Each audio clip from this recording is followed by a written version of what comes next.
تماشاوانên hêja her em li ser heman mijarê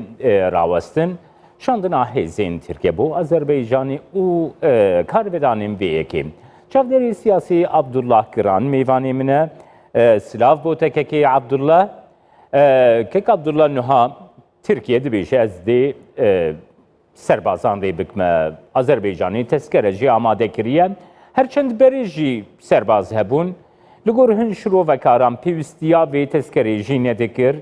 Lê bi vê tezkerê li gora baweriya te çi tê plankirin, çi bernameya desthilatê heye ku tiştekî got destê wê de hebû, ji xwe destê wê de bû, niha wekî tezkere rê dike parlamentoyê. Ji bo çi kek Abdullah? Bêguman kek Cemal êvar baş her wekî tê zanîn pirsa Qarabağê pirseke bi rastî jî di navbera Ermenî û Azeriyan da ji sala 1990 vir ve çend cara bû sedemê şer û cara paşîn jî em zanin ki ku mehekê berê her wiha her çiqas em bêjin Azerbaycan dibêje ku Ermenistanê êrişî ve kir jî bi awayê ku kevş dibe xuya dike îhtimalek mezin Azerbaycan amade bû hazir bû Azerbaycan bingeha vê êrişê jî hazir kiribû xwest ku aha ku wekî dagirkirî em bêjin di destê Ermenistanê da dihezbîne xwest ku wê azad bike û biya min bi hemleyeke dîplomastîk ya gelek em bêjin baş û xurt bi piştgiriya Rusya û her wiha Tirkiye jî ya ku xwest jî bi dest xist Tirkiye li gor peymana ku di navbera bawayê ku tê gotin li gor peymana ku di navbera Azerbaycan û Ermenistanê da çêbiye ew ê li Herêma Qarabağê hêzeke leşkeriya aştî yani aştî Parêz were bicîkirin ji ber vê yekê awayê ku di destpêkê da kiş bû hat gotin ew ê tenê hêzên Rusyayê li wê derê bicî bibûne lê niha Tirkiye dibêje bi awayê ku melhev kiriye ew ê hêzên Tirkiye jî li vê herêmê ji bo parastina aştiyê li wê derê bên bicîkirin loma îro ev tezkere çû meclîsa Tirkiye. Yani babetekî balkêşe ku şirovekarên siyasî cîhanê de dibêjin ku ev şerê govbûyî di navbêna Ermenistanê û Azerbaycanê de Tirkiye jî bû aliyekî vî şerî lê mezintirîn sûd ji vî şerî Rusya wergirtiye. Rusya karî xwe di herêmê de bi cih bike heta dikarê ev babet wisa bike ku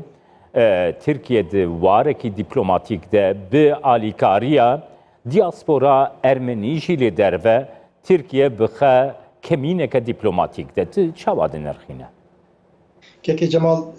carekê bi rastî evê operasyona ha bawayek giştî gava ku em lê dinêrin biya min Rusya Ermenistanê ceza kir. Gelo çima ceza kir her wekî ku tê zanîn Paşinyan serokatiya Paşinyan ji serê di sê salan vaye ku dixwaze Ermenistanê nêzîkî Ewropa û Amerîka bike û her wiha li welatê xwe sîstemeke demokratîk bide rûniştandin ew sîstem jî sîstema ku dixwast bide avakirin jî sîstemeke Ewropî bû. Lê em zanin ki ku Rusya bi te awayî destûr nade vê yeka çinkî Rusya Ermenistanê Azerbaycanê wek em bêjin baxçê piştmala xwe dibîne ji destpêkê ve jî vî karê bi vî awayî bû. Loma desthilatiya Rusyayê xwest ku bi vî awayî çawa ku çend sal berê çawa ku çend sal berê em bêjin Gurcistanê jî hemleyek wisa kiribû ku ji bin bandora Rusyayê derkeve û her wiha ew jî nêzîkî Ewropa û Amerîkayê bibe çawa ku wê çaxê Rusya'ya ew ceza kirin biya min vê carê jî îro Rusya Ermenistanê ceza dike ew kawan ceza dike û dixwaze bi Ermenistanê bide zanîn û kevşkerînkî ku Ermenistan baxçê pişt mala wê ye ew heta ku destûr nede Ermenistan nikare ti tiştekî çêke biya min evî biryara Ermenistanê ya ku bê Rusyayê ew ê bikar ve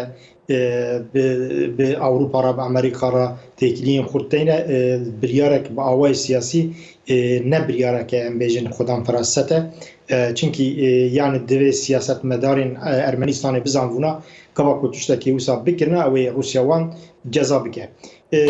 Kekê Abdullah babetekî yani balkêşe ku tu çawa dinirxîn yani Rusya li deverekê li ser saheyekê ku bi temamî serkeftiye rê bide ku Tirkiye jî di vê sahê de hespê xwe bibezîne لویدری پلانی خو برجبندین خو بسپینه روسیه تباورد که دوی ریه بده ترکیه گاوا کومرو وی روشا سوریه جدی دی برچاوا کوچاوا ترکیه کشاند در دوره ادلبی نهاجی ترکیه مجبور دکه کو جر دوره ادلبی در بکنه. دی چاوا دنرخینه که کادول. Kek Cemal bi taybetî sê 4 salên dawî têkiliyên Rûsya û Tirkiye gelek başin. Eger em li van têkiliyê ha vê danûstandina ha binêrin em bêjin ji van her du welata kî bêtir bi serketiye kî em bêjin kara kîjan aliyî pir e ez warat karim sedî sed bêjim kî ku Tirkiye divê siyaseta xwe ya bi têkiliya Rûsyayê da gelek tiş bi destxistine. Çünkü carekê ew mesela em dizanin kî ku mesela Efrînê heta ku Rûsyayê destûr neda vî karê ha pêk neda. Divê yekê de em bêjin Tirkiye bi serketiye. û mesela Azerbaycanê jî mesela Azerbaycanê bi ser ku piçekê têkil heve jî niha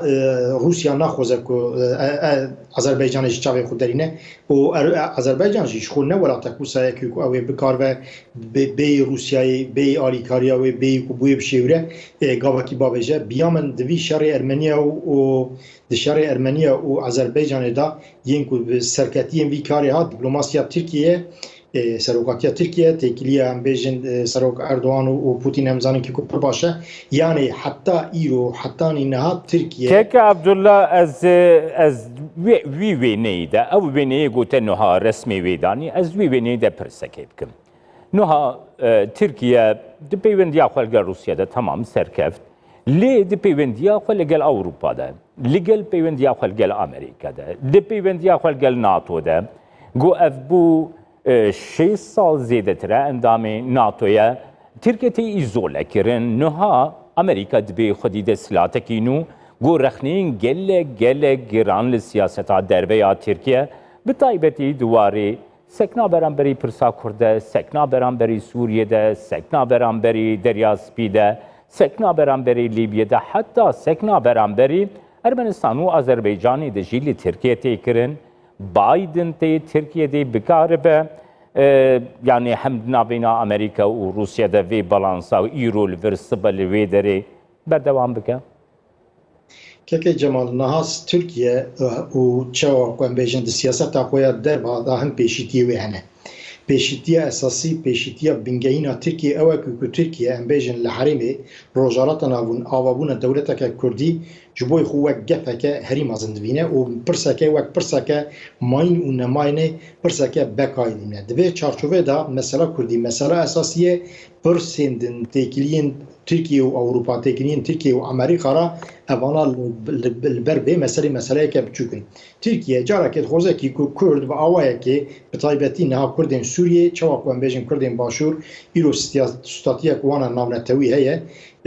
û tên naskirin naxwaze ku Kurdên Sûriyê jî statiyeke bi vî cureyî bi vî awayî bi dest bixe loma çend salên paşî pêşîtiyê siyasetê da pêşîtiya wê ya bingehîn ev e û di vê yek aha da jî heta îro bi ser jî ket çünkü Tirkiye dizane ku ji dewletên Ewropa her çiqas carna di pirsa mafên mirovî de hin rexne lê werin kirin jî herçî mesela gava ku di pratîkê de gav avetnê û em bêjin cezakirin an jî ambargoyek tiştek wisa ji Ewropa natirse.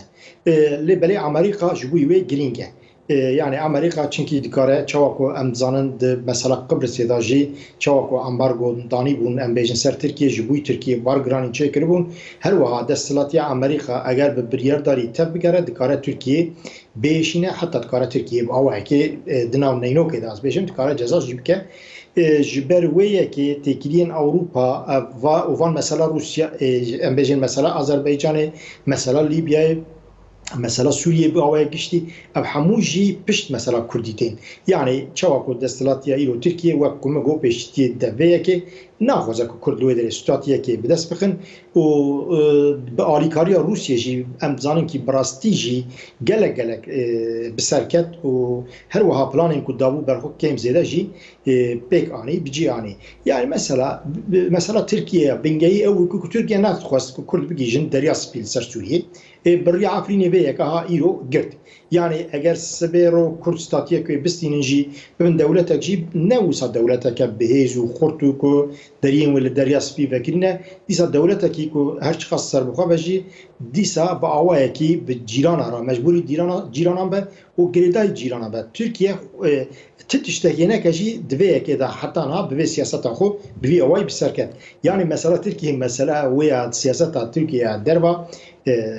مثلا کردیه ترکیه آبوریه خو تکلیه خویم با اروپا را مثلا ناتو هموی قربان مثلا کردید که